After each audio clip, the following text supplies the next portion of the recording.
Hi 3DMJers, this is Andrea Valdez, and you are listening to the 3D Muscle Journey podcast.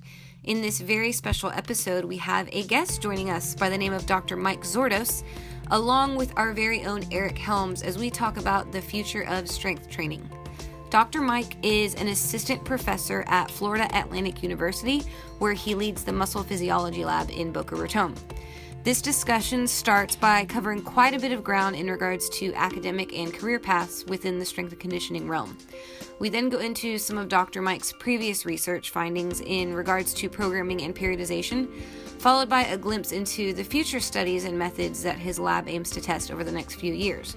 You'll find out how Dr. Mike coaches his athletes, some of his personal insight in regards to his own training, and why Eric has been living in Florida for the past few weeks collecting data in the FAU labs for his own PhD thesis. Yes, this episode might sound a bit nerdier than some of our other shows, but we also really dive into the practical applications of all this research. We don't just talk about studies, we also talk about what that data means and how it can be useful for anyone interested in building strength training programs for themselves or the athletes they coach. So we really hope you guys enjoy this. Here is the future of strength training, featuring Dr. Mike Zourdos and Eric Helms. So, dude, I'm really happy that you're here. You're like our first Skype guest. It's a big deal. I've heard. I'm very excited. I'm honored. Bryce was kind of, but it was very ad hoc. Well, he's pretty strong. It's okay. It's true. He wins. No, seriously, all kidding aside, I appreciate the invitation. I'm sorry it took like 3 months for me to do it after Eric. Like the first night he came in and picked me up at the airport. Hey, what should be our first non-3DMJ guest on the podcast? This is not your house. I'm comfortable. It's a cat. Yeah, I don't have those. How would I know? Oh my god. Just assume that I'm doing something that makes sense. No, I appreciate it. Sorry it took me so long to schedule. It's been half of it, I'd say 70% of it is I just didn't schedule it.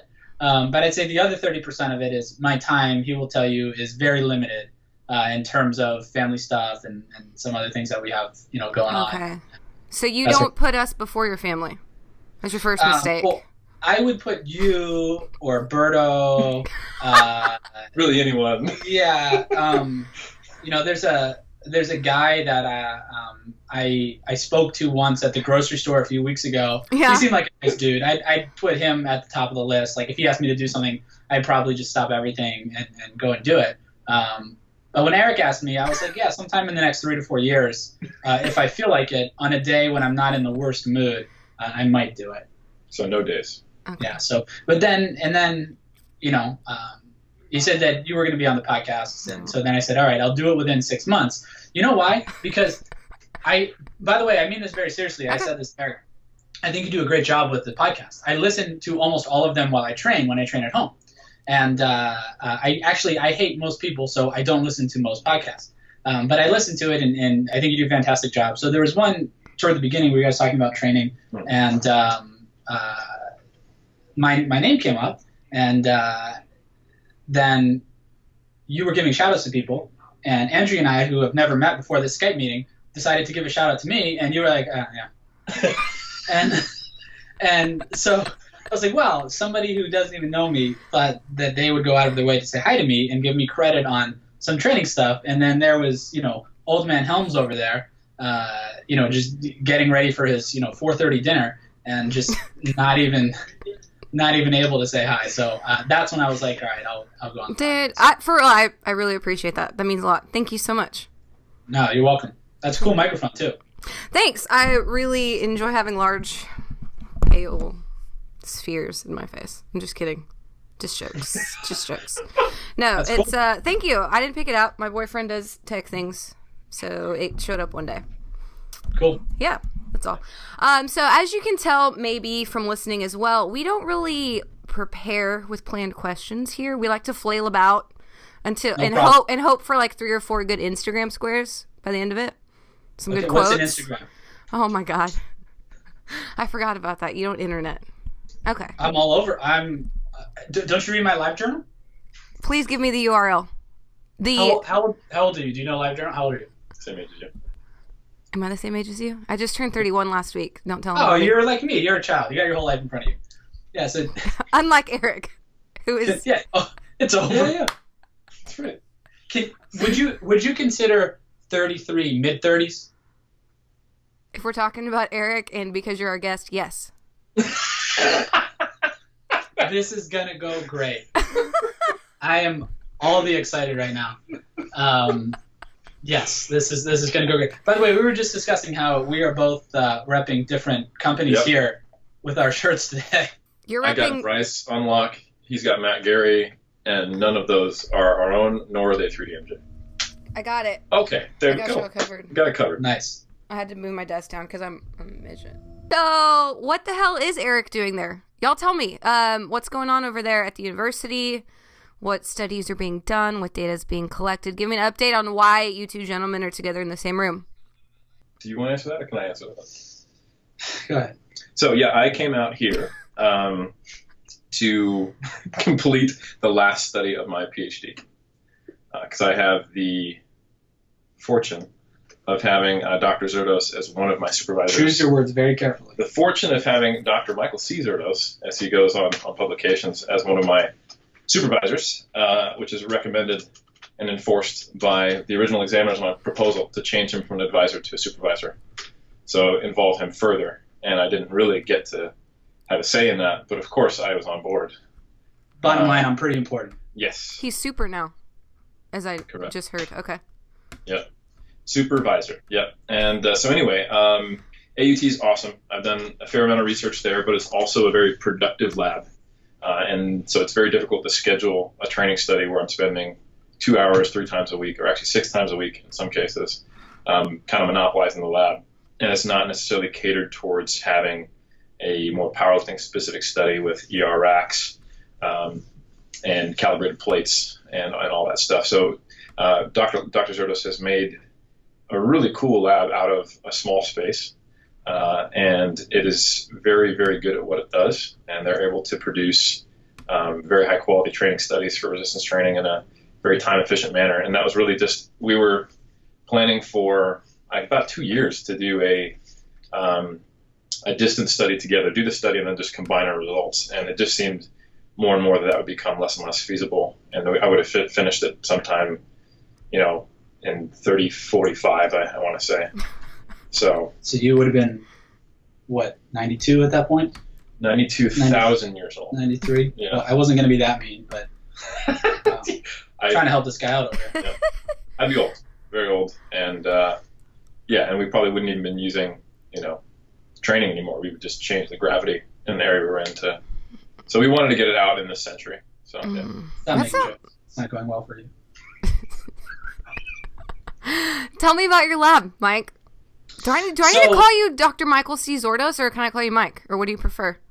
Oh, only he has to call me that. Okay. You can call me Mike. Yeah. Okay. That's for listeners. I call him Mike, or just any kind of derogatory name I feel like on that day. Right. Okay. So, tell me about this I'm great. getting a phone call. Hold on. Oh, my God. Oh, look. It's Eric's major professor, John Cronin. Hi, Professor Cronin. I'm doing great. Magic phone. Yep. Shh. No, you didn't hear it. It went ring, ring. Hi, Professor Cronin. Yep. Nope. No, he'd say he won't graduate now. Okay. Then elbow him straight in the That's fucking face. Nope. No problem. Let me get right on that. All right. Thanks, brother. All right. Hey, how are things going? good. So as Eric said, we were planning to do a multi-site data collection. So in research, a multi-site data collection, you actually will see more often than you think when you read literature. And you can tell this if you look into a methodology section. There's always some sort of statement that the study was approved by the university's institutional review board or ethics board, something like that. So if you see that 2 review boards have approved a study, then you can say that it's multi-site data collection. And that's what Eric and I were planning on doing for his dissertation, or what I believe they call a thesis, as a PhD dissertation at Auckland University of Technology. So we were planning on doing that, where Eric and his colleagues out there would do about half the subjects, and we would do about half the subjects here. And then we would kind of combine that data and publish one full paper on it. Maybe they would do 15, we would do 15 with a total of 30 subjects.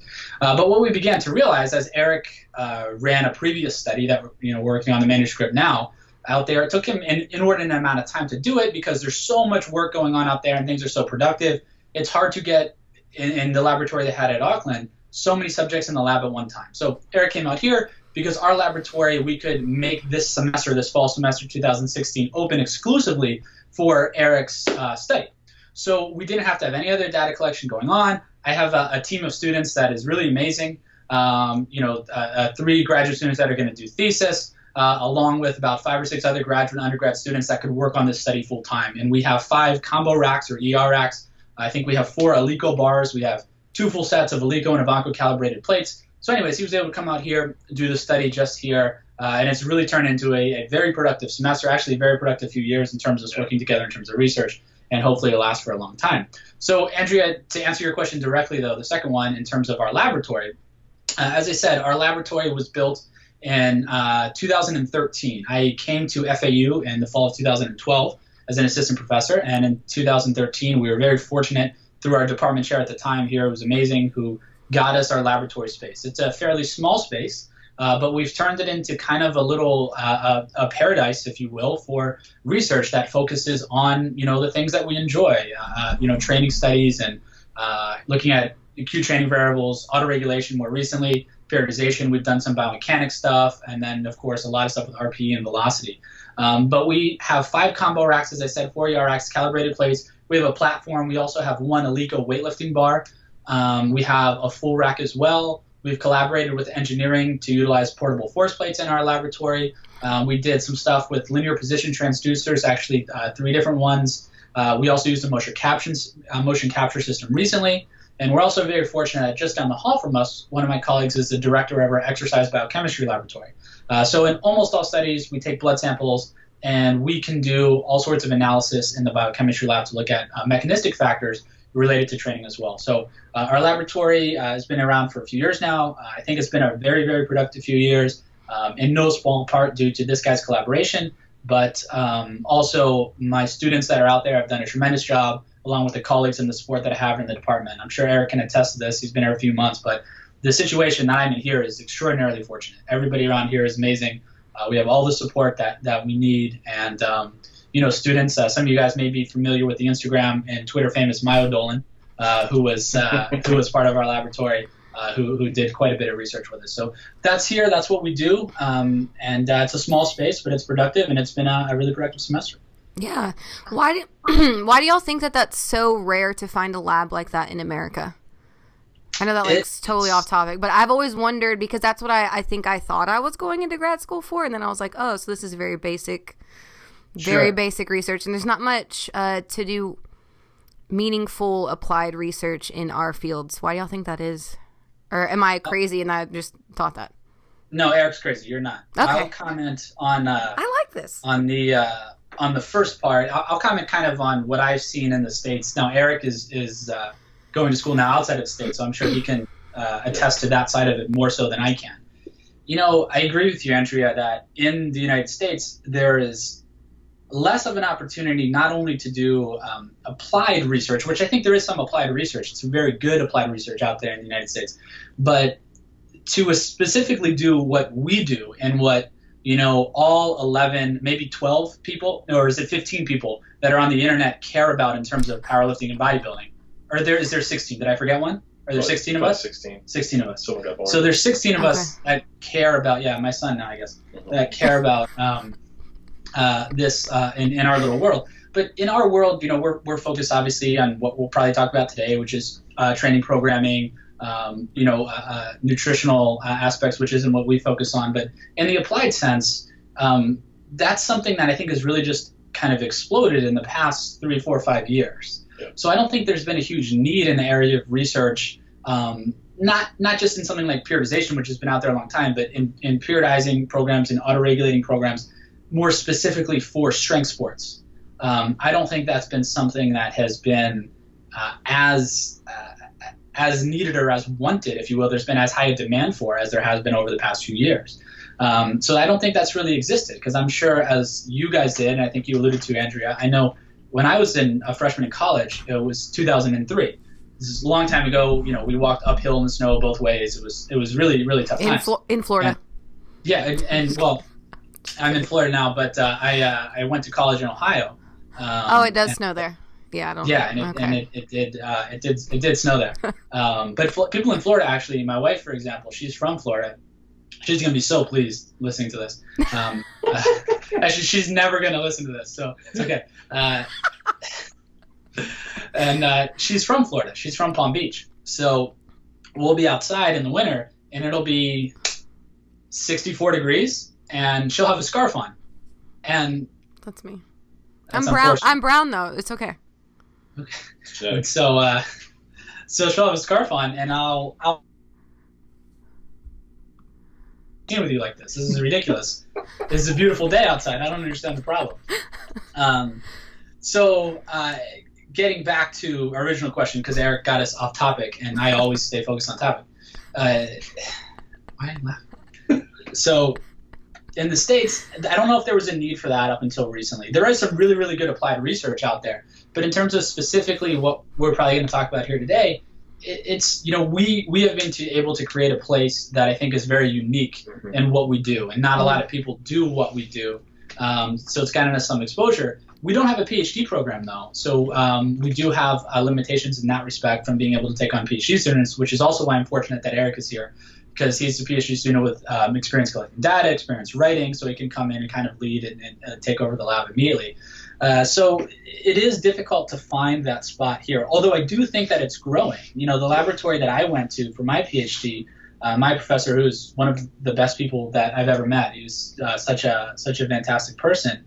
His research really focused on sarcopenia and looking at animal models. So I was fortunate to get some of that experience. But since he did focus on muscle physiology, he encouraged me to be able to pursue my research in a practical realm. So the one thing I will say is to a lot of people out there that are looking or getting excited about research in this field, they see individuals like Eric and others, not so much myself, because I only think 2 people are aware of me. But 16. If they do see people, what's that? 16. Well, if there's 16 people in total that care about powerlifting, bodybuilding on the internet, then there's -7 that know who I am. That's perfect mathematical sense. Right? Okay. That's why I'm so good at stats. Right?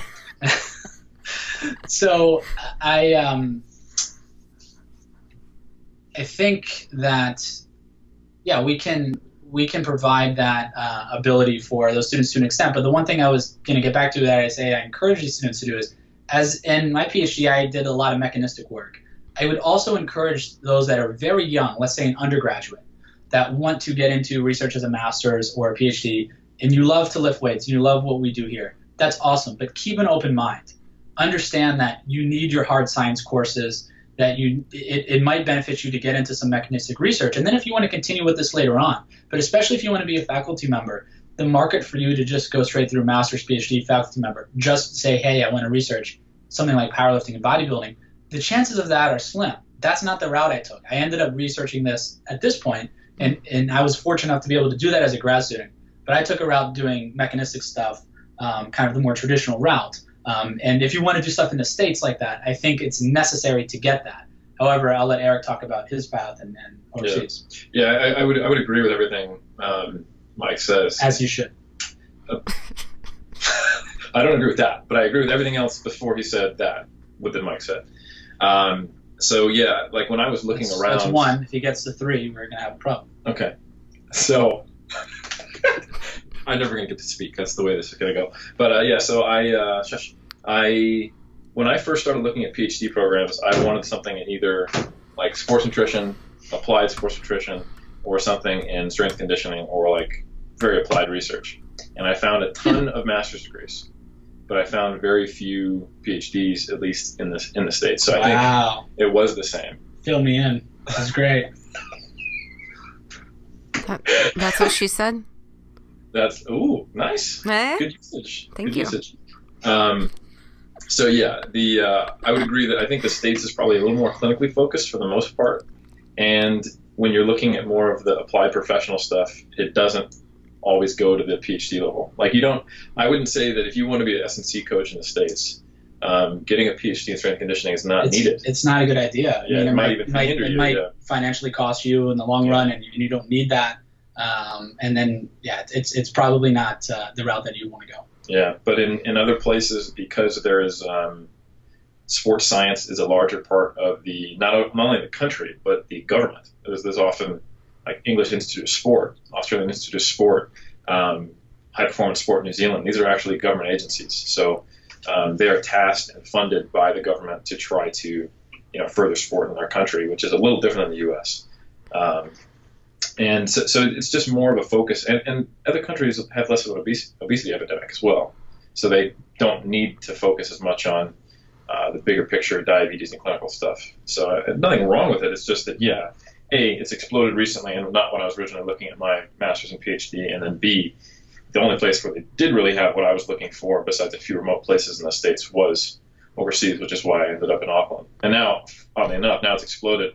Now I'm going back and collaborating with a few people in the U.S. who actually do what we do. Pretty much. He was like, oh, my God, Mike, I need your help so bad. Please let me come over for a semester. I can't graduate. I need you so bad. Please help me. Please help me. That was pretty much what he just said. Sounds like it. It sounded similar to that. Yeah. No, and that's one of the boys, too. Yeah. That was I thought it was pretty close. For those listening, that was not me speaking. That was actually Dr. Zupas doing it. We were It's confused perfect a little extension. bit. Yeah. It's really good that you clarified. It could clearly be confusing. No, but I think it's important, though, Mike, that you know that we say -7, which is weird because every time someone, I don't know if it's the same for you, Eric, comes up to me talking about furthering their education, any undergrad student that's like really into this and wants to study it, everyone's like, I want to get in Zourdos' lab. I'm being serious, though. Like, okay. you say nobody knows you, but I can think of 4 people in the last, 3 or 4 months that, you're their dream, academic goal is over there with you. So. Well, I mean, I'm probably going to be shorter than they think I am when they come out here. Which That's is okay. That happens. Disappointing. I mean, that's, look, we joke and so forth, but that is awesome. That means that our research is making an impact and people are seeing what we're doing. And that really is the goal. The goal isn't to just publish a ton of papers and have them go into a journal and nobody applies them, nobody uses them. What's the point? Right. So that means that people out there are seeing what they're doing. So I very much do appreciate that. And I have gotten, a number of students that have read our work and contacted us or seen our stuff online and so forth. So that's awesome. That's good to hear. Most students that come into our laboratory have a mixed focus of both kind of strength conditioning, strength sports, programming, stuff like that, but also mechanistic focus. And most of my students do get a biochemistry type of experience as well, because my goal is not just to get them one really good paper from a study they do when they're here. My goal is to take care of them, is to prepare them for the next level, to prepare them to go on to a PhD, and ultimately prepare them to do my job and do it better than me. All of my students that have graduated have already exceeded my capabilities, which I think is very cool. So if somebody does come here, I will make sure that they're taken care of in all of those different respects. So I encourage students to keep an open mind, rather than saying, hey, I just want to research, powerlifting, bodybuilding. Very cool. But you're going to need to get some other skills along the way to make yourself as marketable as you can when you leave this level, especially if you're looking to stay in academia for the long run. Yeah, and if I could jump in there, I think, I'm an example of someone who came into academics later in life, right. And once I had a very firm understanding. A lot later. Yeah. I mean, we even have people in the lab right now who've taken a complete 180 once they're already at the master's degree level. We know a student, and it's the right thing to do for him. We know a student who's going in a completely different field because he's just now figuring out this stage in his life, what he's interested in and what he's passionate about. And that happened to me as well. I came from the Air Force, and it wasn't until my early 20s. So I think it's a smart idea if you're in an area to get a broader education, get that mechanistic stuff. The reason why I'm solely focused on bodybuilding and powerlifting is because I came into it with the goal of getting to where I am now, and I never wavered because I was older. I had gone through those kind of early life floundering of not knowing what I wanted to do. So I think it would be a mistake for people to model their career perfectly on, I want to get to this point 8 years from now when they're 19, 20, 21. It will change. Because it'll change, exactly. It will change. Yeah. But I think that, on the other side of it, Eric is focusing on just this in his research because that is what he should be doing for his goals and where he wants to go. So it's all about, specificity in training, specificity in this as well. You need to, do the best you can to set yourself up in the long run. Most of my students are going a more traditional academic route, my thesis students, than going to be a professor and so forth. So I'm trying to prepare them for that. But one of my students who's doing a fantastic job on Eric's study, helping out. He's looking to do a PhD more in strength and conditioning and get into coaching, so he's looking to go overseas. So Eric's been helping to mentor him as well. So anyways, as with any career path, if you're looking at research, you need to make the right decisions. And that could depend if you stay in the States, go outside of the States. One isn't right or wrong or better than the other. But just make sure you're doing all of the research up front on what will be best for you in the long run. Word.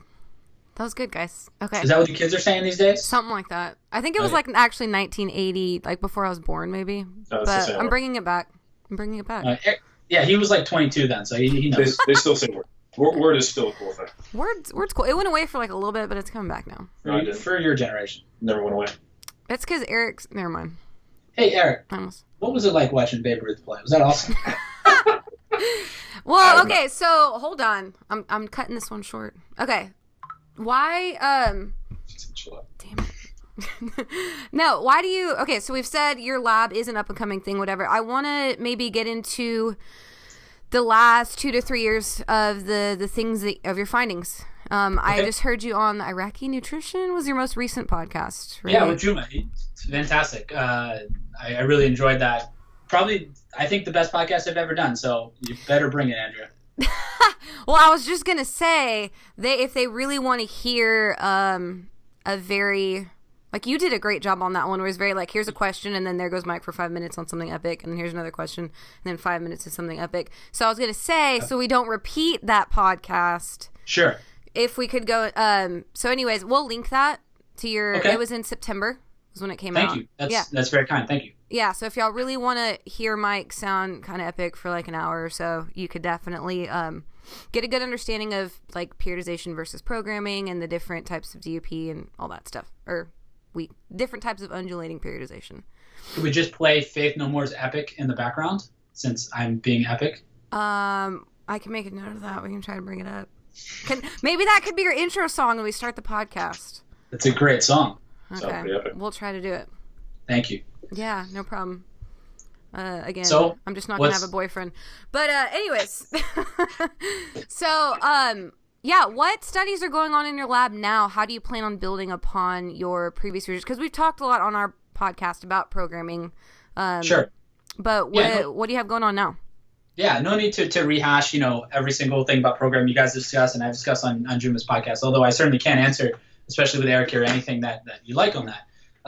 Real quick, before I say what we have going on now, where we came from when we started in 2013, the first study that we ever did was the original publication in the literature, which actually has a date of 2016 on it, because it took a while to get through the review process, coining, or essentially for the scientific literature, starting our RPE, rating of perceived exertion, repetitions and reserve scale that I'm sure you guys have talked a lot about, that Eric has done so much with, and we co-authored this paper together. Of course, that scale was invented in 2007, 2008 by Mike Teixeira. This is not our conception from nothing. However, in the scientific literature, we are the first to do it, which I'm very proud of. I'm going to be working on a textbook chapter recently where I'm going to get this scale into a textbook, which I think is really one of the main goals that now people are going to be able to utilize it. Awesome. So anyways, that was the first study we did, looking at the RPE scale and essentially the validity of it in various populations. Is it actually useful? And it is. We found, obviously, that people, as they get closer to our 1RM, or as they get closer to failure on a set, I should say, can effectively quantify how many repetitions they have left in reserve. So we did that study, and we encompassed a couple other things along with it. We did another study looking at a different equated volume protocols. And the reason that I'm bringing some of this up is, and you alluded to this, Andrea, is that in research, at least in my opinion, oftentimes one study in a laboratory will parallel or will come about because of the results of a previous study. You will answer a question, and you will find the answer to that, or you will find an inconclusive answer, and then you will change one or two things and then do another study. So the first thing we were able to do is create that RPE scale. It now exists. Then we were able to look at a study looking at equated volume. We've done stuff with periodization and undulating models and block models and so forth. So we wanted to go on some other recent research that I'd done with equated volume, and we equated for both absolute and relative volume in a high repetition undulating program and a low repetition undulating program. And we looked over the course of 8 weeks to see if there was any differences in hypertrophy and strength between different repetition ranges, and say, hey, is hypertrophy really dependent mechanistically is 12 reps inherently better for hypertrophy than, let's say, 5 or 6 reps? And I think we have the answer that the answer is a resounding no. Hypertrophy is not different, that it's volume dependent. Now, practically speaking, getting volume through higher repetitions is easier than getting volume through lower repetitions. So if you're at the beginning of your macro cycle and you're in a volume block, you're going to do higher reps, as you're going to decrease that volume and be doing higher intensity and lower reps toward the end of the macro cycle. But from a mechanistic perspective, it doesn't matter. Volume within reason and then repetitions within reason, you're probably not going to be able to get the same hypertrophy through doing solely 1 or 2 reps as you would for 10 or 12 reps. But doing 5s versus 10s and equating for volume, it should be somewhat similar. At least our data seems to show that. Then we've done a few other things since then, but to bring us to where we are now with Eric's study and what we've done previously, since we were able to do some training studies and we were found the type of training models that seem to work best in the short term. And I think saying short term is important because when we do an 8-week study, we're not really looking at periodization. We're looking at programming. And yes, there is a difference. A periodization is, over the course of a year, volume goes down and intensity goes up. And then programming might be within a mesocycle, as Eric said, the type of changes. If you're if you're altering your repetitions, your intensity, some sort of undulation is really a programming strategy, not a periodization strategy. And how that fits into a more linear macro cycle, and then you can put blocks within that macro cycle. So this is what I like to call the integrated model of periodization, which is really where we're going. But we were able to coin the RPE scale, and we were able to look at some programming models, which brings us to where we are now with Eric's dissertation. And Eric had the conception and the design for this before he decided he was going to come over here. And then along with Eric, myself, and Mayo Dolan's influence, and Alex Klemp, who did the equated volume study in our lab, that was his thesis, we were able to design some of the finer points of progression in Eric's study. So all of that brings us to Eric's study. What I mean is we have the RPE scale, and we know that that can be used pretty effectively in trained lifters to quantify intensity. So that's point one. Now we also have our previous research looking at short-term mesocycles and what type of design, altering repetitions and so forth, is going to be very good at yielding increases in strength. Essentially, altering the repetitions within the week is going to be better than not doing that to be able to progress strength. So that being said, we have the next step is to say, comparing 2 different mesocycles that undulate the repetitions within a week or alter them, what can we now do to change load schemes or load progressions between those that would cause one to maybe be better than the other? Meaning, like, now that we've done this previous work, have we reached the end all be all? Do we need to stop doing research? Nope, we just all do this? Of course not. So even though the RP scale is there, and we can use that in acute studies, we've done studies where we say do a set, and then what's your RPE? But there is no study to date, Eric's is the first one, that's actually used the RPE scale over the course of 6, 8, 10 weeks of training study to actually use that solely to quantify load. So what we have here is one group doing a percentage of 1RM, and then we have one group assigning load solely based upon their personal RPE, what they decide.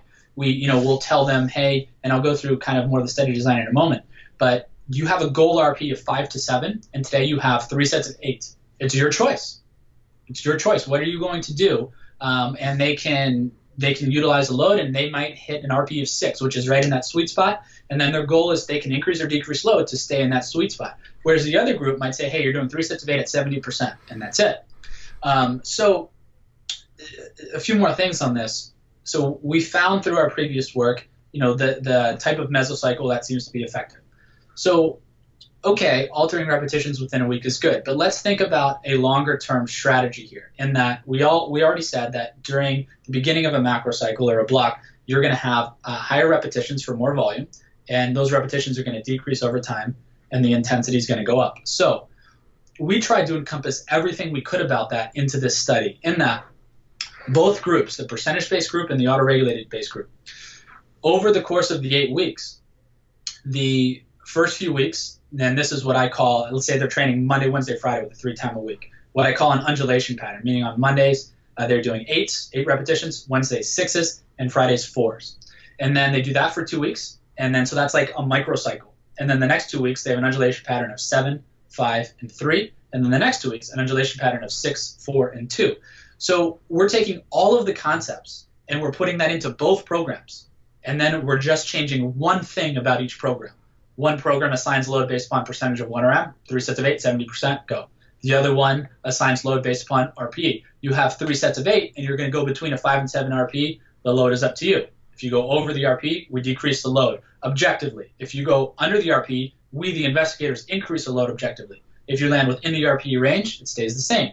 So just as in the percentage-based group, or it's your call, just as the percentage-based group, don't ever correct me again. In the percentage-based group, the intensity, if they have that, let's say, 8-6-4 undulation, the intensity might undulate between 70, 75, and 80 on week 1. And then that's week 1 and 2, let's say. There's a progression from week 1 to 2 in load. And then in week 3 to 4, the undulation might be 7, 5, and 3. And the intensity or the load is going to increase each week if they're hitting all their repetitions.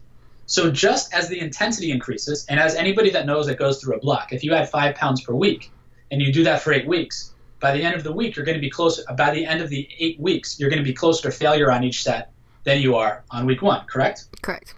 Okay. So we wanted to have the same thing, and when I'm speaking, Eric moved. He fucked up. We wanted to have the same thing in the autoregulated group so that the intensity still increases as the repetitions go down. So in week 1, there is, let's say, week 1 and 2, a 5 to 7 RPE range. And then in week 3 and 4, there's a 6 to 8 range. And then after that, it goes up to 7 to 9, and then it goes up to 8 to 10. So even though these are short-term training cycles, we've tried to encompass all of the principles of altering the repetitions, decreasing the repetitions throughout, changing the repetitions within the week, not only increasing intensity in terms of percentage of 1RM throughout, but also increasing the stress per set, or the intensity of effort per set, meaning the RPE.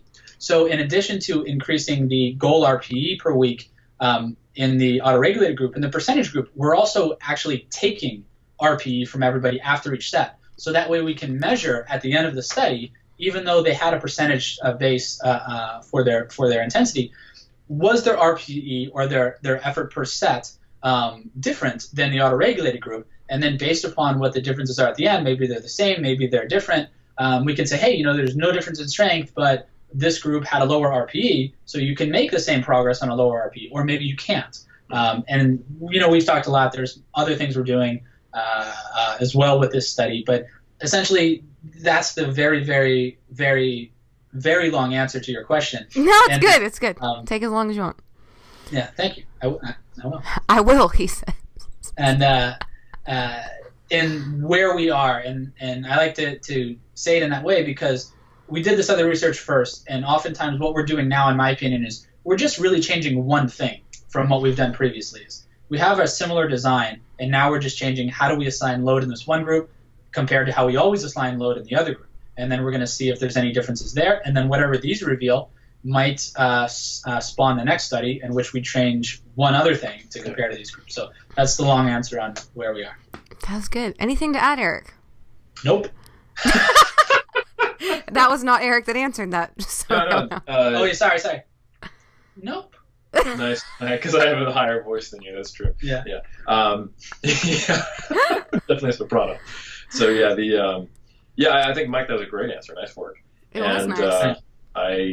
I think where we're going to go from here is what's really interesting to me, because I think, and I've talked about this in presentations on the podcast, is that we have a pretty solid basis for how to auto-regulate some variables of training, like load progression, the actual load on the bar, like based on RPE, and then even things like when you train, so frequency in a sense. But I think the big question, and because the data pretty clearly shows that volume for both strength and hypertrophy is one of the primary indicators of progress, is how do we auto-regulate volume? And, this is something we see a lot of debate online. A lot of people propose different ways to deal with it.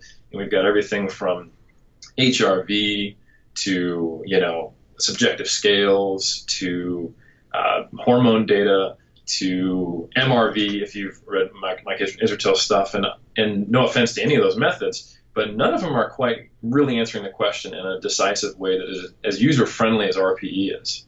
Mm-hmm. And I think trying to figure out how to because really all autoregulation is the principle of individualization. Right.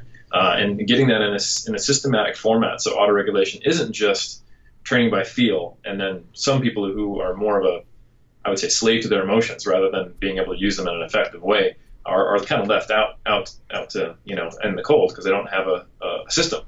Mm-hmm. So I think I would really like to see where some of these students go in the future with finding ways of auto-regulating other aspects of training. Sure.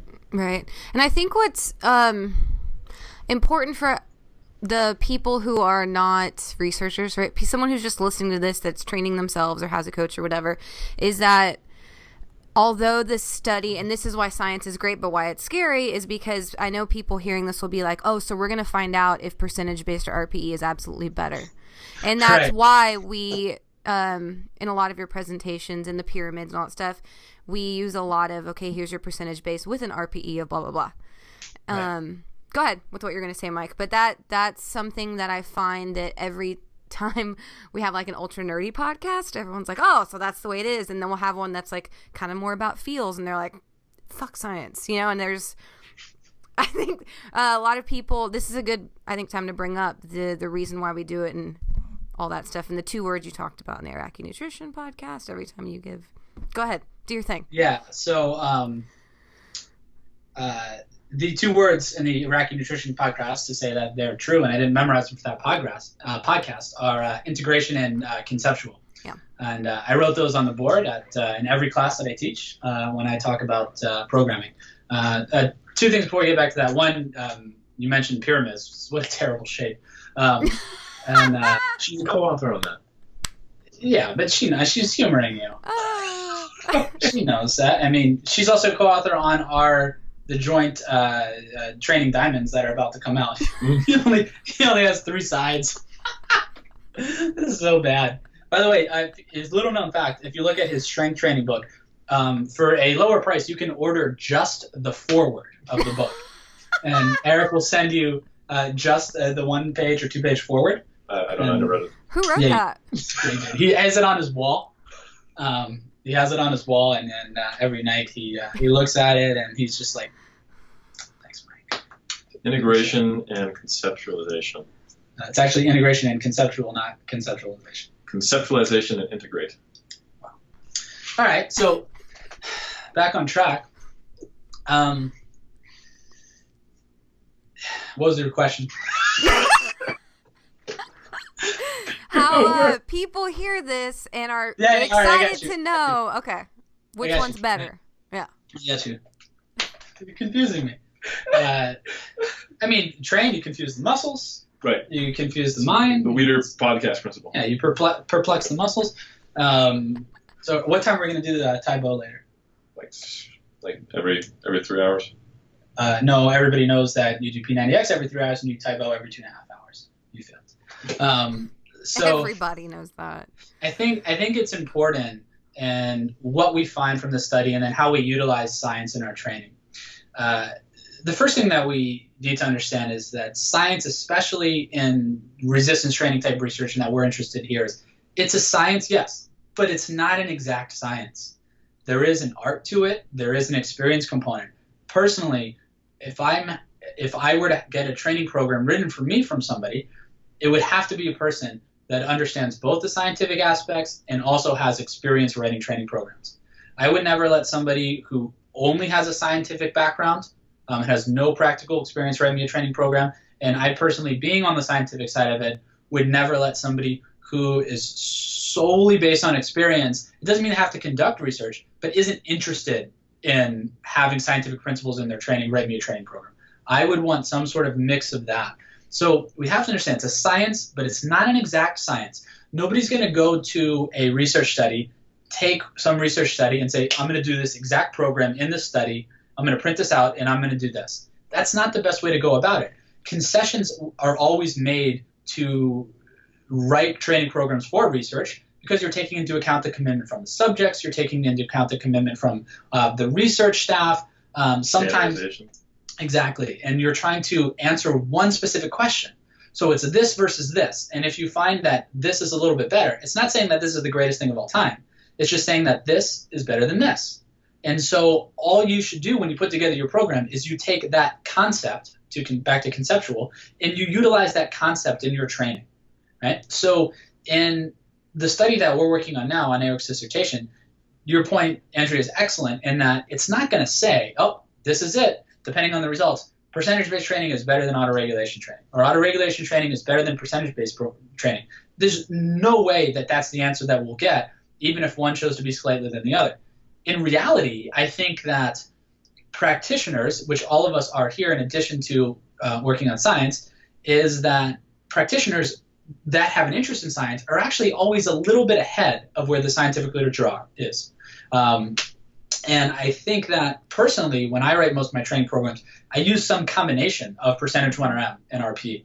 If you leave somebody to their own devices solely based upon RP, that's contingent upon them being very, very good and accurate at RP. There are some people that can do that. And have the right personality. And they have the right personality to do that, absolutely. I want them to work up to a single at a 9.5 RPE.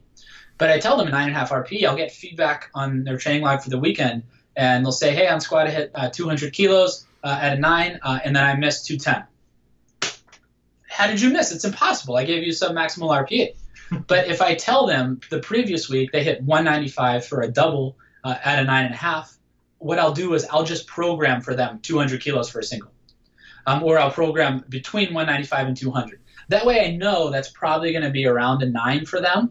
And I'd rather them be 5 kilos short of a 9.5 than fail, especially if we're going into a competition. So we're getting a little bit off now, but the point is there's positives of using solely RP and minuses of using that. There's positives of using percentage-based 1RM, and there's also drawbacks of that. So we're not going to find one is better than the other. We are going to find a concept that's important. And the concept, that using some sort of autoregulation in conjunction with having an idea of what percentage of 1RM you're working at or where you'll be before you go into the gym is likely a really, really good strategy to utilize. But to say this is better than this is really, really a negative thing to be able to say, because we're only comparing one thing to another when there's 50 million different things we can compare after this, and we can do in a practical realm that we can only do one thing really in a laboratory setting. And if we do more, then Eric's not going to graduate. Yeah, I think it's really important for people listening to understand that science. The problem is not the answer science gives. The problem is that people don't understand that the question that science can ask always has to be comparing two things that it can test against. So often, science is asking a question that might not actually be the right question, but we have to build a case before we get to the quote-unquote right question.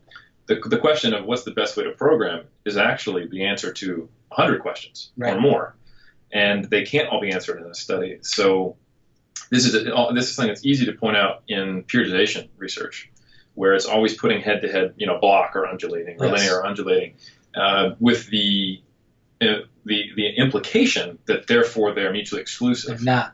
But they're not. And in fact, in my study, we're using a linear undulating program. Correct. And I think that is something that is impossible to get out of research unless you really dig in, read the discussion, and you understand the nature of science.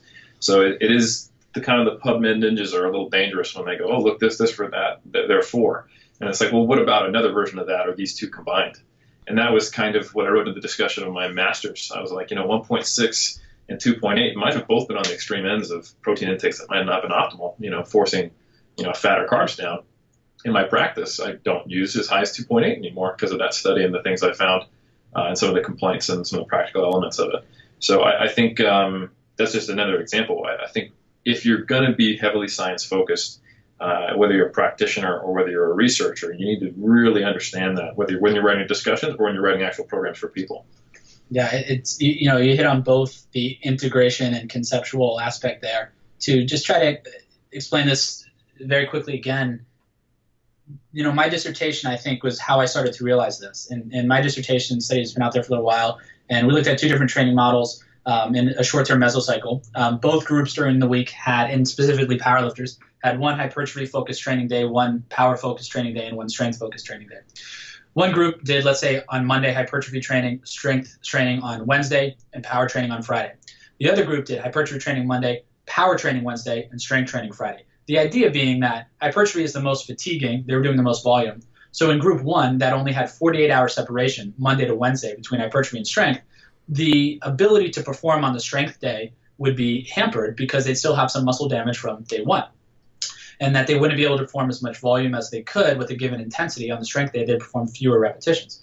So the other group had hypertrophy and strength separated Monday and Friday, 96 hours instead of 48. The power days later in the middle of the week. So by the time they got to Friday, they'd have more rest than group 1. They'd be able to perform better. Thus, if they did that for 8 weeks in a row, they'd do a little more volume each week. That should yield more strength at the end, and it did. So the only problem with this, though, in a practical realm, is that people will look at this and say, oh, well, this is how to train.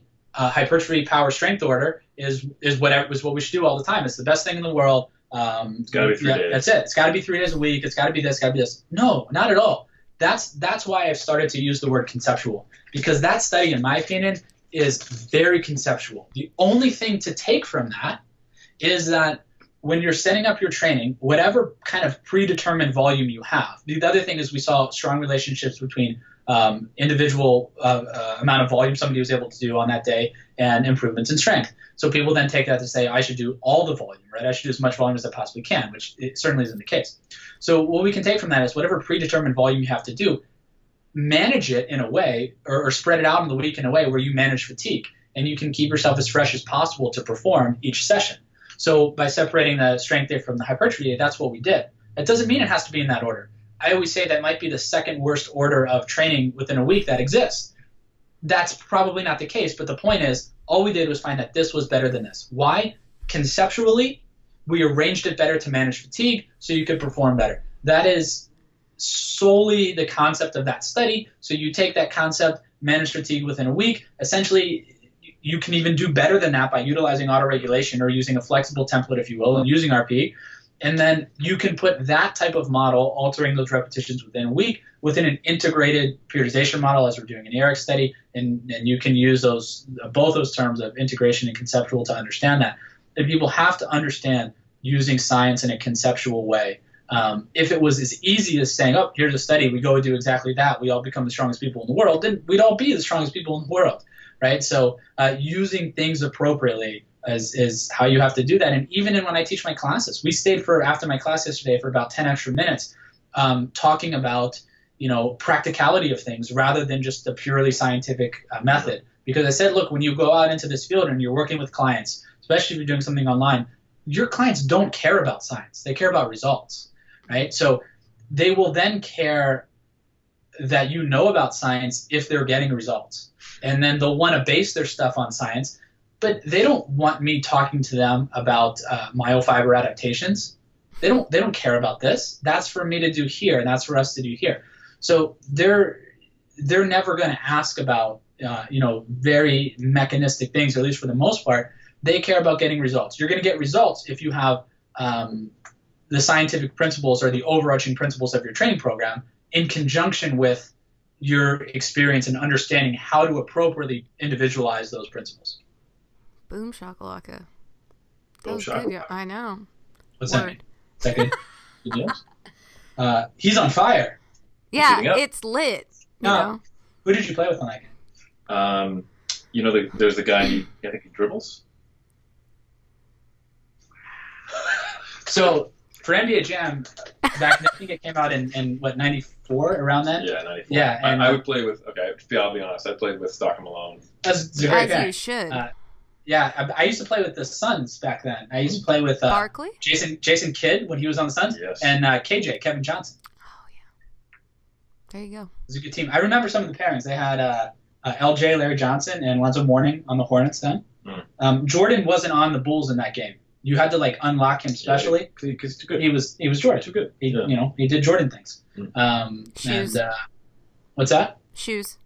Shoes. Oh, he made all the shoes. He made all the shoes. He had Sean Kemp and Detlef Schrempf for Seattle, the Supersonics. I don't remember all of them. It's been a while, but yeah. Yeah, it was pretty good. Okay, video games. I think somebody can correct me on this. This is a super weird remembrance of mine. But because I'm not old like him, I still can recall my past. In that game, in NBA Jam, there was a guy, he played at North Carolina in college. His name was Eric Montross. He was a center. He was only in the league for a few years, but he was in the NBA Jam game. I can't remember who drafted him. And then he went out of the league. But I'm remembering that right now, and I deemed that very important to bring up in this conversation. I did. So hopefully you can, kind of put a timestamp on this part of the podcast. So if anybody clicked on this and was like, "Hey, was Eric Montross in the NBA Jam game?" Well, put it in the YouTube comments if you know that. In the YouTube comments on the video. Go into the YouTube comments. I'd try to timestamp it, but you say so much inappropriate stuff that we're gonna have to edit the shit out of this one. So. I don't know how this works. He's fine. He's like, I just talk. Okay, so I want to swing back to what I found super interesting, although that was a very great monologue. What's it with two people? Dialogue. A duo. Did you say duologue? Duologue. Yeah. How do y'all think what are some ways that y'all are dancing around with how to calculate, how to auto-regulate volume? Like you were talking about. Yeah. What are some thoughts? Do you want to speak to the maybe potential direction that Asia might be going? Sure. You want to start with kind of what you're thinking? Because we talked a little bit about it earlier today. Yeah. So there was a pretty cool study done by Calhoun that you participated in. Yeah, Ryan Calhoun did his master's for Bill Campbell at USF. Yeah. Great laboratory up there. Now he's at Oklahoma State doing a PhD. And he basically found similar results to the HPS model when using a flexible DUP. You can choose hypertrophy, power, or strength. And I was thinking, it'd be quite cool if we could have some metric of assessing your hypertrophy capacity, if you will, your volume capacity, your power capacity, like your speed strength, and then your max strength. And we're trying to figure out if there was a way to get some kind of test that you could do that would be not too invasive. So maybe a 1 to 10 readiness score for volume. And this is not what it is. This is just a hypothetical. Yeah. 85% of your 1 RM is your last warm up to see how you're feeling for strength. And then maybe a explosive jump on either a force plate or trying to get for height, a vertex thing, to get an idea of your speed strength of your legs, your power capacity. And then you could select based on what was highest. And you obviously need some kind of system so you wouldn't just constantly repeat the same thing. You need some way to actually standardize them against each other or compare them to a baseline. There's a lot of details and nuance that goes into it. But again, the concept would be, can we have some objective way of assessing when you'd be best able and when would be the most appropriate to select which of the training focuses you'd have. And also then the application of this would be different because powerlifters might not actually be doing an explosive power day. A power day for a powerlifter might be considered a strength day if you wanted to really nuance it. Right. So, but the concept's super interesting. If we could find a way to have the undulations not just be because, hey, it's good to undulate. Right. Which it is, but maybe base it on something more objective and more specific that would get you from point A to point B faster in terms of progress. That's something that I'm pretty excited about for the future. That's cool. The baseline of this is that Ryan Calhoun's study, which Eric just mentioned, in conjunction with the 2010 study from McNamara and Stern, they both really hit on one type of autoregulation. And there's really 3 main types of ways to autoregulate. One is to alter or to assign intra-session training load via RPE, as we're doing now. The other is to progress load from week to week, saying, hey, I have a plus set here, or and as many reps as possible set. And hey, I got my baseline is 4. I got 10 reps on week 1, so I'm going to take a 7.5 kilogram increase. Or I got 8 reps, so I'm going to take a 5 kilogram increase. I only got 6 reps, so I'm going to take a 2.5 kilogram increase. So intra-session RPE, load changes, and load progression. The third way is to select what training session you're going to do that day. Meaning, you might have one hypertrophy day, one strength day, and one power day within a week. But you don't have a predetermined order which you do them in. And picking that hypertrophy day based upon how you feel that day, or the power day based upon how you feel that day, that's called flexible nonlinear periodization, or flexible template, as Calhoun deemed it, flexible undulating periodization. So essentially, that's the third way, right? Load progression, training, load changes, and then selecting the session for that day. So what Eric is getting at, and said very well, is that's well and good, but how do we objectively or most accurately assess what session you're going to do that day? Because, hey, I feel great, I want to do the strength day. I want to do the heaviest day. I want to take advantage of this. I feel terrible. I might do the lowest intensity day, the easiest day, so I can finish that up, right? You're not going to want to do your strength day if you only got 2 hours of sleep last night, and you're up all night working on a school project, you were working a night shift, whatever you were doing. So how can we assess that? Because I'm sure we've all had a time where we feel terrible, we feel a little soreness, but we go into the gym, we start warming up, and we feel great. Yeah. So if before you train, you don't have an effective tool and you just say, I don't feel good, I'm doing the easy day, but then the next day you say, hey, I feel great, I'm doing the heavy day, but that actually isn't truly indicative of how you perform, then that's not good. So what we're going to do here in the spring for one of my students' thesis is to try to get an accurate assessment tool of that, as Eric was talking about. So we're going to look at a bunch of different psychological scales, things ranging from self-efficacy to anxiety, somatic anxiety, along with something that's used in the literature, strength and conditioning literature as well, called the perceived recovery status scale. And all of these scales, essentially the perceived recovery status scale is a scale of 0 to 10, 0, 1, 2, 3 at the bottom being that I'm not well recovered from my previous session. I'm expecting diminished performance. 8, 9, 10, I'm well recovered, I'm expecting improved performance. So on a scale like that, you could say, hey, I have a PRS score, perceived recovery status score of 3, meaning I don't feel great today, I'm going to choose the easy day. Or I have the recovery status scale a score of 9, I feel very good today, I'm going to do the heaviest day. So that's one way to do it. But even though the scale is objective, your rating is subjective. So we could say, hey, I feel sore today, I'm going to give myself a 3, I'm going to choose the easy day, but you start warming up and you feel great. Yeah. Which is also why autoregulation methods aren't mutually exclusive either, because you can do that, but then say, hey, I feel great, and then you can adjust your load if you're also taking RPE. But then we also get into the problem, just to play devil's advocate with myself, that now you're trying to implement everything all the time, and sometimes you just need to shut up and lift weights. Right? So we're trying to get an assessment tool. So we're going to look at the PRS scale along with somatic anxiety scales, self-efficacy scales, and we're going to see, we're going to test maximal strength performance and also essentially volume performance. Just because maybe one scale is very, very highly correlated to maximal performance. And so if you score well on that, you might do a max day or a strength day. However, if you score better on something else that's more related to volume, then maybe you choose your volume or hypertrophy type day. And so we're going to take a look, and maybe we won't find anything is very reliable. We don't know. But we're hoping to get a pretty large sample size and see what happens, so then we can make recommendations. Hey, if you're going to implement a flexible template, these are the strategies you should use to select those days. And then when you implement a flexible template, just for the lay population or most people listening here, let's say on average you train every other day. So that's maybe 30 days and 30 training sessions in 2 months. And you have, a 10 repetition day, a 7 repetition day, a 4 repetition day with various intensities. And you want to get a frequency of 2 to 3 times, or 3 times per week, let's say, about every other day. Then you can use those scales, and maybe if you feel great, 3 days in a row, you perform the high intensity 4 repetition day 3 days in a row.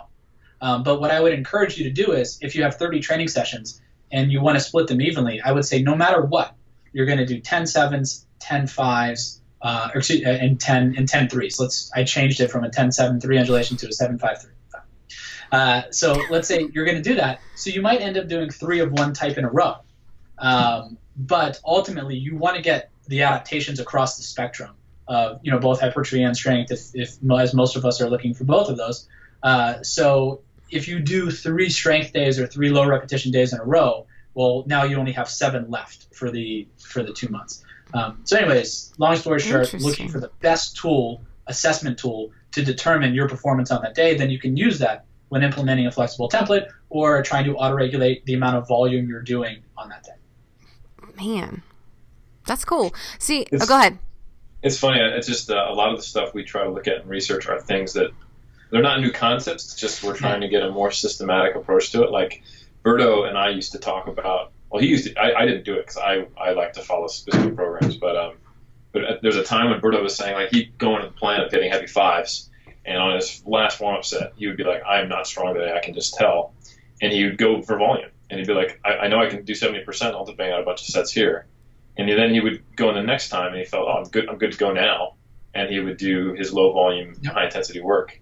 So it's stuff that savvy, self-aware people with a lot of experience and understanding of the kind of the concepts tend to do. It's just finding a system so we can, fast track people to that, and a more objective way to do it. But yeah, exactly. Berto's on the money. If he's doing that a while ago. Berto's always been pretty in tune with his own training. It's just finding an objective way to do it. But people have been auto-regulating since forever, right? Yeah. We're just assigning, kind of a more objective way to do it and a name to it, if you will, in these different ways. But Eric's exactly right. The concept of altering training load based upon how you feel or performing that session is nothing new. And it's nice that we can also have data now to show like, hey, Friday's, heavy squat day, but you don't feel good on Friday, you can do it on Saturday. The world's not coming to an end. It's like, you will be fine. One thing this is, I guess, going a little off, but I talked to my students about this, and I think I mentioned this to you a month or so ago. I've seen you way too many times. It's terrible. If you have, obviously things come up, and personally, I have a family now, and family certainly comes first. So, training is on point for a while, but can also be a little bit sporadic. And if I have to, if I'm attending to family stuff, or I'm like, hey, we're going to go do this today. I want to enjoy it. So, I'm not going to train today. No big deal. So if I have, let's say I'm doing a lift 3 times per week, Monday, Wednesday, Friday, I usually have a rule where if I'm not going to train on Friday, we're going to take a family trip to do something today, and I can push it back to Saturday, I do it Saturday, same sets and reps, no problem. But if I now have to miss 2 days and I have to push it back to Sunday, what I do is I will just do something light, and then I will repeat the previous week on Monday. So I can miss 2 days. Or I can push it 1 day. If I push it 1 day, I do the same training session and I just keep going. No big deal. But if I have to push it 2 days, then I count it as I didn't complete everything that week. I don't need to fully intro again, but I just repeat the week and then I keep going from there. So I might write a training block that's supposed to last 6 weeks, but 2 weeks I'm not able to complete the week because I'm attending to family matters. So that block ends up lasting 8 weeks, and there's nothing wrong with that. So I do that the same thing with my clients as well. If I get feedback, work schedule, couldn't complete this, no worries. Let's repeat the week rather than progressing load if you didn't complete everything. Yeah. Right. People get very, I think, worried about this concept too. If they're not increasing 2.5 kilos or 5 pounds every week, the whole world is coming to an end, and that's not going to happen. So I always like to look at it that way: is if you have something you're doing Monday, Wednesday, Friday, and you miss Friday, well, if you just do the same load in the next week and you actually complete all 3 days, you did way more work. Yeah. So you actually did progress that week, and then you can go on the week after that. So that's kind of a rule I have with myself. And again, that's how it's a science, but it's not an exact science. Do I know that if I pushed it 2 days and did it anyways, it wouldn't be better? I don't know that for sure. I just feel off when I do that, and I like to complete everything. So I do it. There's only so much that we can know. We have to have that ability to kind of intuitively work with our training. And we all have different systems. It doesn't mean I'm right. Yeah, compared to you, I'm right. But it doesn't mean I'm right. But yeah, for example, when I've got someone who's in the off season and we don't have a competition time frame, or we're far from a competition, I can easily modify the time frame. If they have to push something back more than 2 days, I don't typically have them repeat the week. I just go, well, do it when you're available. And if we finish an 8-week block in 8.5 weeks, so what? Just do it when you can go to the gym. And exactly. I just don't really think that an extra 24 hours of rest is going to subvert the whole purpose of the training program. It's not. Yeah. And that's the thing is, no matter what you find out, weird weeks happen. You can be stronger on certain days than other days. And it's just, there's a thing at the CrossFit place where I train. It's a thing in CrossFit now where they have some little machine that tells, in MMA I've heard of, where they have, I don't know what it's called. I wish I knew so I could tell y'all. But it's assessing your, Omega Wave is what it's called. Okay, it's HRV. It just, okay. Yeah. So that's a tool of assessing heart rate variance. Okay. And that was it. I just wanted to tell you about that. That was all. No, but it just made me think about that. Yeah, that'd be interesting. CrossFit's another example of auto-regulation, something that's been around forever. Yeah. But there's just a name to it now. We did CrossFit in college every day. We just called it soccer practice. When did you start heavy lifting? After soccer, yeah? He's still waiting to start heavy lifting. Oh, okay. Yeah, I was Mr. around my Three Times. son's age, so around a year and a day. Oh, okay. Yeah, it was. Looks almost exactly like this. It was. No, but like, how It's much was amazing. your butt? Because you played soccer in college, right? I did play soccer in college. Yeah. Okay. I played Division III NCAA sports in college, which means I'm very mediocre at things. So you were like varsity high school for 4 more years. No, we played. So in Division III NCAA soccer, you play like the local elementary schools, and it was. I tell you though, this one kid, this one time we played the local elementary school, and they said he was in 4th grade. I swear to God, he was all of 13. There's no. We need an investigation because we lost that game, and that kid. I mean, That was it. I'm telling you, this something has to be done. He was very powerful. Oh, the hormones in the milk. Yeah, it just wasn't fair. Like, your lower half, we can't see it now unless you'd like to stand up on your chair. But is highly developed, and when people think soccer, he is standing on the chair. I'd still be shorter than him, so I'm not going to do that.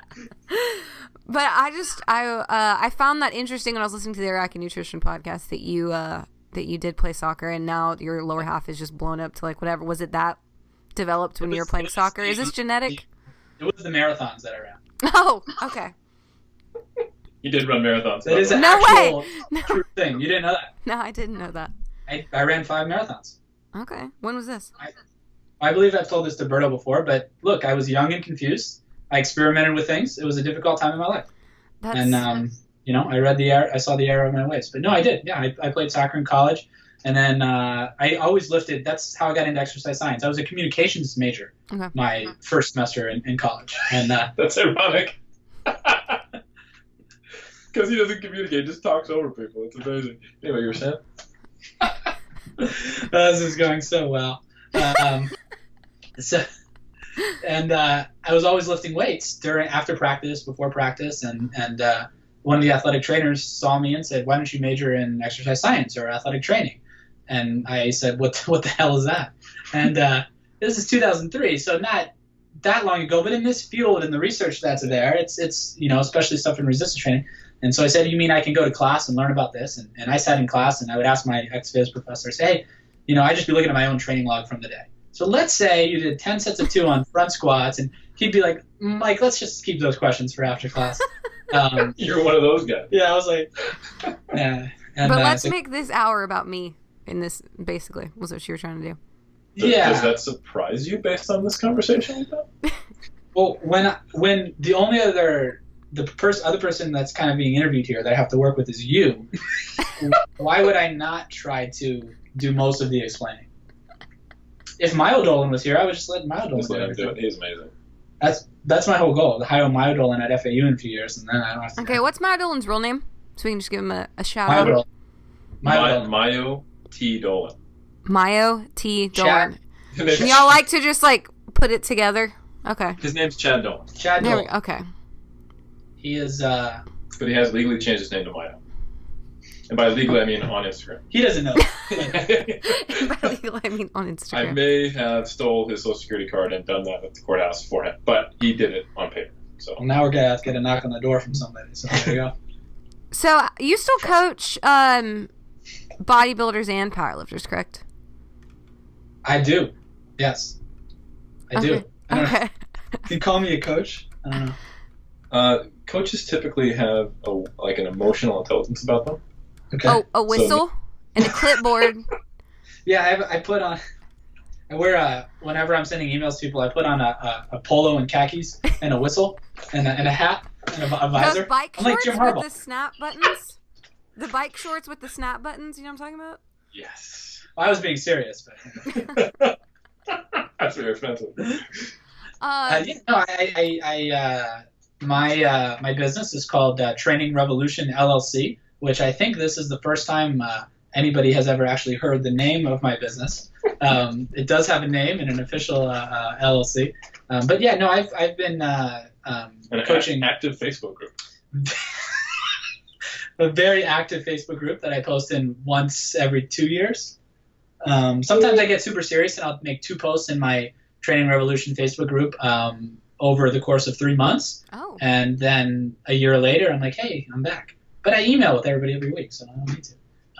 But yes, I've worked with lifters since around 2012, and it's been awesome. I don't know how many, but it's been a few hundred I've worked with over that time frame, and it's really been awesome. It's something that I always want to do, even though my primary focus is academics. If I have anywhere between 10 and 20 lifters at a time, that's how I'm able to continue to hone and progress my skills. And so much of the time, things that we do in progress that I see, or if I make a mistake in somebody's training program, it allows me to then think back to our research and think why this might be happening, or to assist me in asking research questions. I would never be okay without doing both science and writing programs for people as well, because I think I would lose those skills of writing training if I didn't do that in addition to conducting research. Yeah, and I wanted to acknowledge that because I think that's really important, and maybe a reason that your lab has been able to produce so much work that is very applicable is because I really can't think of anyone else that is an academia besides Eric that actually is still coaching actively that can have that much shorter feedback loop than like a 3-year study or something, No. Sorry, I just lost you. Okay. We're back. I said shorter feedback loop than a long-ass study. And I wanted to acknowledge you for continuing that, and y'all just froze again. Wait, nope, you're there. Nope, we're still here. Okay, keep going. Let's hit a pause. Thank you. Great way to round that out. Thank you. Now on to Metallica. Because New album comes out this month, November 18th, I believe. No way. Yeah, the new album comes out. You didn't know this? No, I forgot it on my calendar. That's the other calendar. He's gonna actually hit me. My wife was joking with me about this, and we're gonna be driving, and my son is 1, just turned 1, but he's gonna be in the backseat of the car. We're gonna be driving somewhere, and Metallica comes on. Oh man, turn this up. Listen to this, kid. That's his name. Just call him Kid. And Kid and Zourdos. he's gonna be like, Metallica sucks, Dad. Oh yeah, you suck. And it's going to throw him out of the car. It's going to pull over. Yeah, well, can you believe he's 1? He doesn't even have a job yet.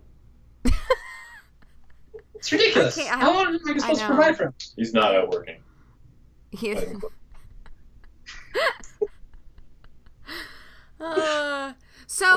Okay, was that our forward look? Was that, as far as your lab going, the volume autoregulation, or were there other things that you have cooking that you'd like to Well, we want to see which scale is going to allow us to sacrifice to win the most. Okay. And that's good. You started this. All 10. You started this.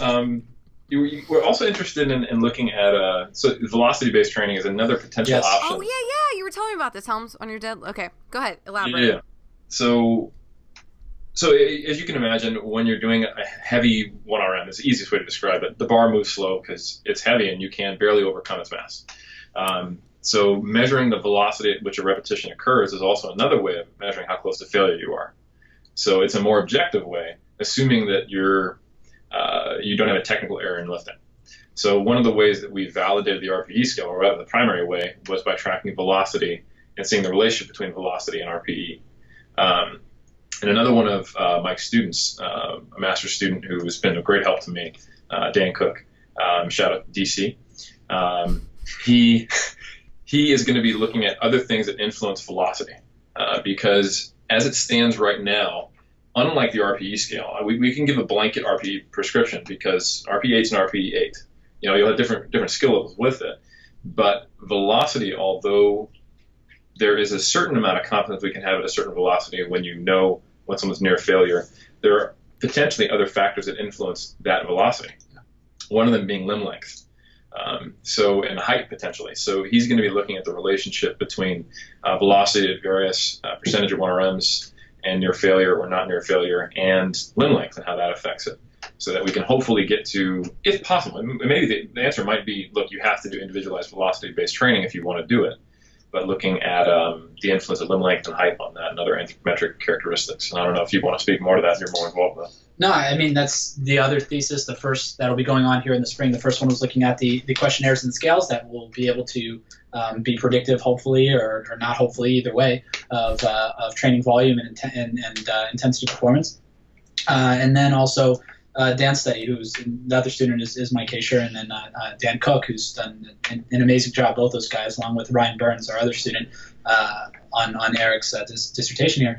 But yeah, looking at how to individualize velocity-based training, because as Eric alluded to, if you say, hey, I want you to do 3 sets of 5 here and stay between 0.50 and 0.55 meters per second or something like this, that's not going to be the same for everybody. It's just not going to work. You can say, I want you guys to all go to an 8 RPE, and they can do that. But that might be, Andrea, you might be able to do 15 repetitions at 70% in 1 RM, and I might be able to do 12 repetitions at 70% 1 RM. So prescribing a specific amount of, a specific 1 RM, 70%, and say we're both going to do 10 reps. Well, if I do that and my max reps was 12 and I do 10, I have an RPE of 8 at the end of the set. If your max reps was 15 and you do 10, you have an RPE of 5 at the end of the set. So the drawbacks of percentage 1 RM are easy to see. And if you use RPE for a specific set, you're going to be at different intensities of 1 RM. But now we also realize that RPE can be influenced by the person's skill level to use it. Yep. So if in fact I could do 10, but or I could do 12 and I did 10 reps, but at the end of 10 I actually recorded an RPE of 6, well then my RPE is inaccurate. So does that make sense? Yeah. Okay. So with velocity-based training, velocity is objective. But if we give Eric and I both saying, hey, between a 0.50 and a 0.55 meters per second, want to stay within that range, that's not very good either, because Eric's taller, Eric has longer femurs than I do, so those things are going to impact velocity as well. So using if we know for this percentage of 1 RM, on average, what velocity we're at and what RPE we're at for that, then we can individualize velocity-based training, and we can create equations to predict 1 RM based upon somebody's training age, because training age also affects velocity at 1 RM. We found in our study that if you are more experienced, you're going to have a slower velocity at 1 RM, meaning you can grind more, if you will. So using training age and using limb lengths to predict 1 RM based upon velocity at a specific intensity. And we might not be successful in doing that, but if we are, we can individualize velocity or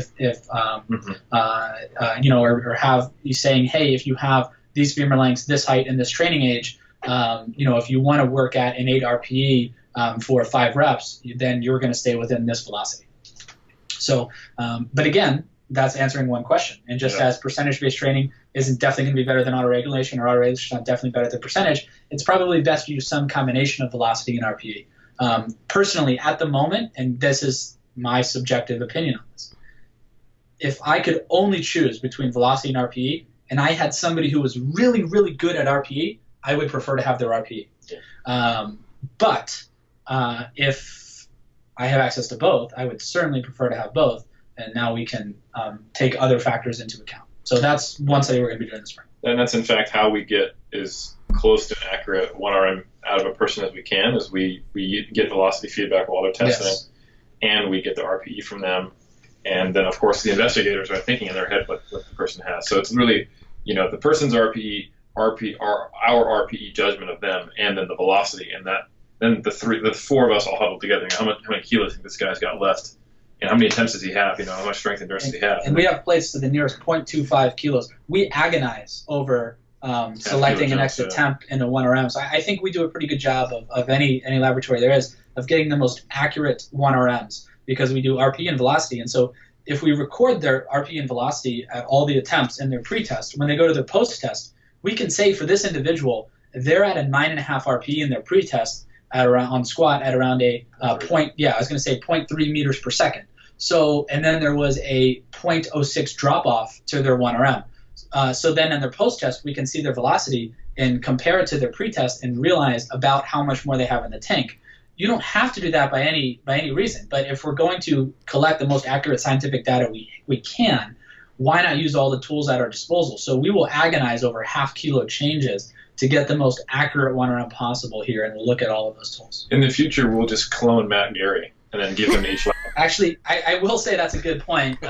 If you don't have any of those tools, if you just film a video and send it to Matt, and don't do that because now Matt's going to have so much extra work to do.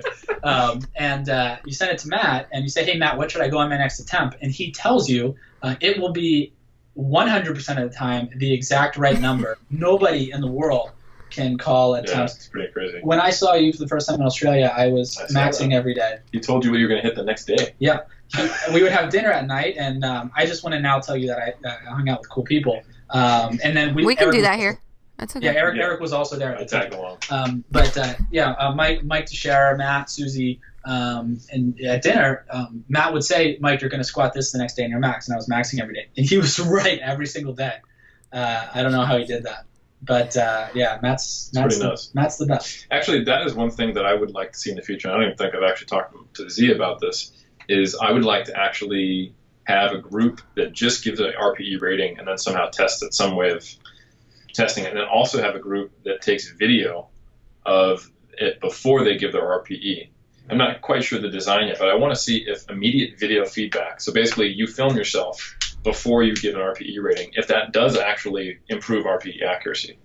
The only problem with that is things, at least in my opinion, always tend to look faster on video than you think that you perceive they are at the time. So is that even... Do they always look faster in video? Always, 100% of the time. Do you have a reference for this? Yeah, the 3DMJ podcast on November 10th, 2016. So you're referencing what you were saying as you said it? Actually, I just said it 10 seconds ago, so I referenced what I did in the past. If you could try to keep up, I would appreciate it. I don't know if you understand the way time works, but it's not linear. Stephen Hawking. Oh my god. It's pretty smart too. Can we teleport? No. Don't worry about that. It's another joke. That wasn't a serious question for people of the internet. So I would be curious if there was some way to give someone feedback to get a more unbiased view. I think it may end up making people underrate the RP, but others, I think it will help them not overrate it. Because I've seen this, is that some people are like, yeah, it's a 7. Like, look at this video. It can.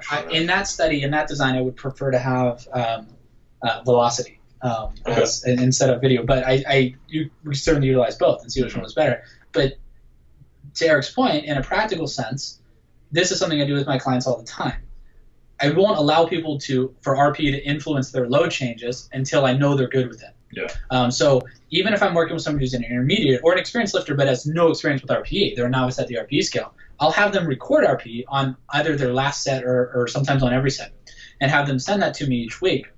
But I'll also ask them to send me a video of the set they recorded the RPE on, and I'll assign my own RPE to it. And then maybe I'll have them, let's say I give them a plus set during that week. And I don't use those every week, sometimes every other week, sometimes once a month, and so forth. What I'll have them do is if there's 5 sets of 4 of the plus set, or as many reps as possible on the last set, on the next last set I'll have them record an RPE. Then I'll have them do the plus set. And I'll see if their plus set matches up with their RPE. Now, it might not always, because their excitability on their plus set is higher than on the set they didn't know they were going to failure. But if I get a video of the set they did the RPE, I get that. That's enough tools where I can gauge, are they at least pretty good with RPE for them to go ahead and use it? If they're not, then I have them keep recording RPEs but not influencing their training until they get good enough. And as we noted in our study, you can get better with it through practice. Definitely. And actually, that's something that I found in my 3-weeker, that there's kind of a learning effect, which I'll be working on right now too.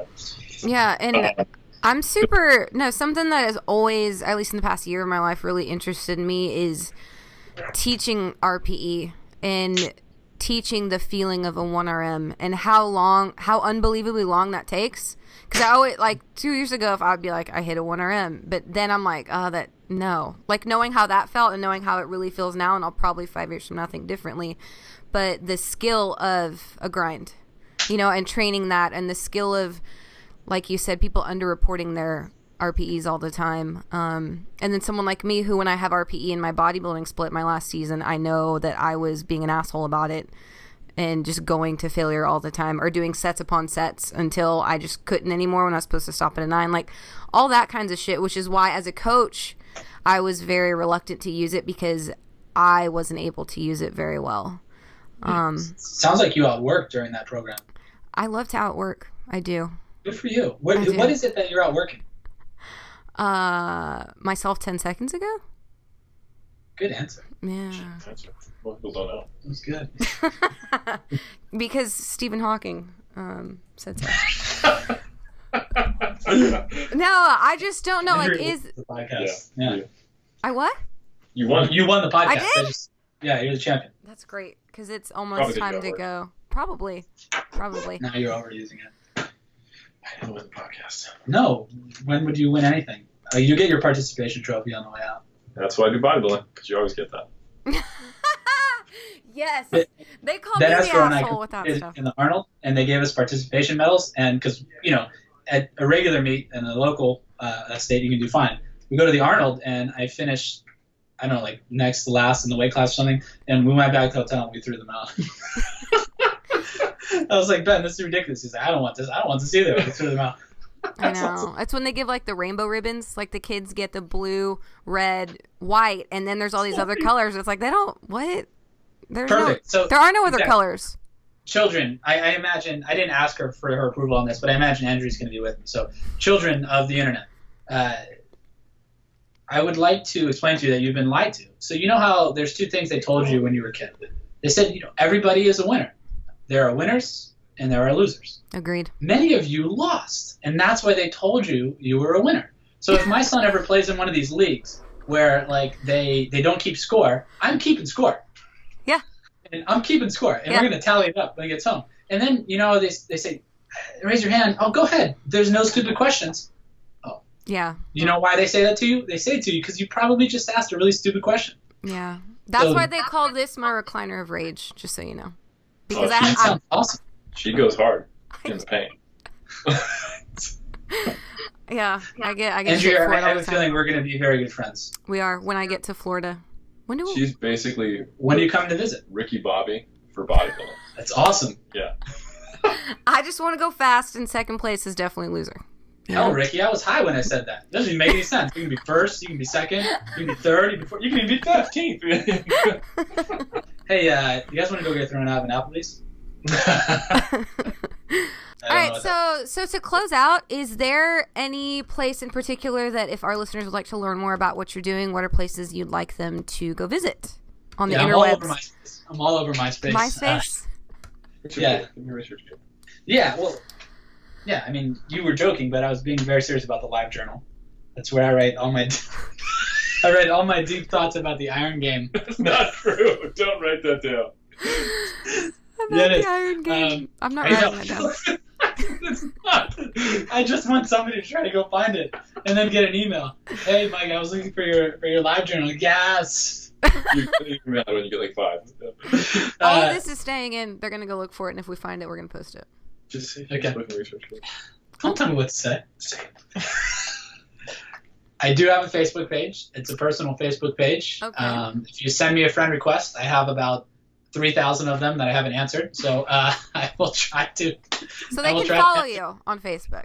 He just told me that today. I didn't think you could. We had a discussion before walking in. I didn't think that people could. I hope nobody follows me. Do people follow me? You just have to make sure that you're public, bro. I don't know. Okay, well, we'll talk about that when we hang up. But there will be a Facebook page, and you can search him, and you can follow him, even if he doesn't friend you back because he sucks at following back.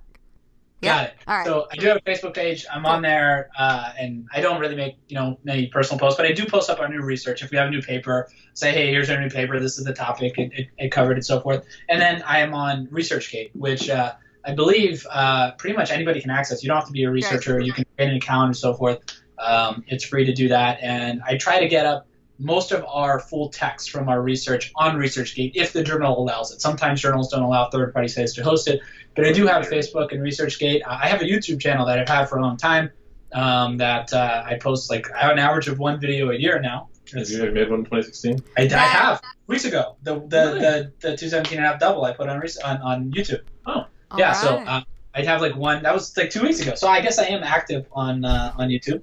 You can watch him squat. I guess so. He has that one DUP video that's like 15 minutes that everyone in the world. I'm just saying he has one that everyone's seen. That was actually, it's probably pretty outdated, so I wouldn't watch it. I would listen.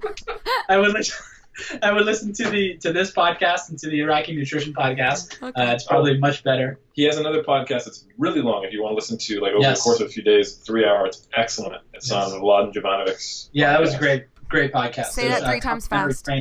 Mladen Jovanovic.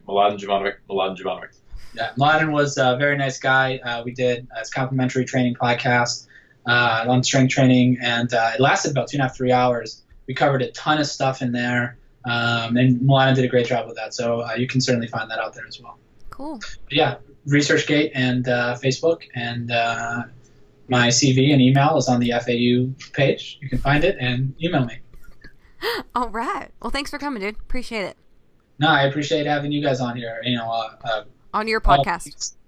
Yes, all kidding aside, for one moment, even though I stay out of a lot of stuff, following through DMJ and getting to work with Eric, and I've known Berto for a few years now, and then as I told Andrea at the beginning, you guys won't hear this, but I do listen to every episode of this podcast. So I appreciate the opportunity to come on. You guys are some of the big people in the field that I respect quite a bit, and I learned from you guys a lot. So I appreciate the opportunity. Dude, that was perfect. Yeah, perfect way to end. And with the period came back to Joe. And see y'all next time.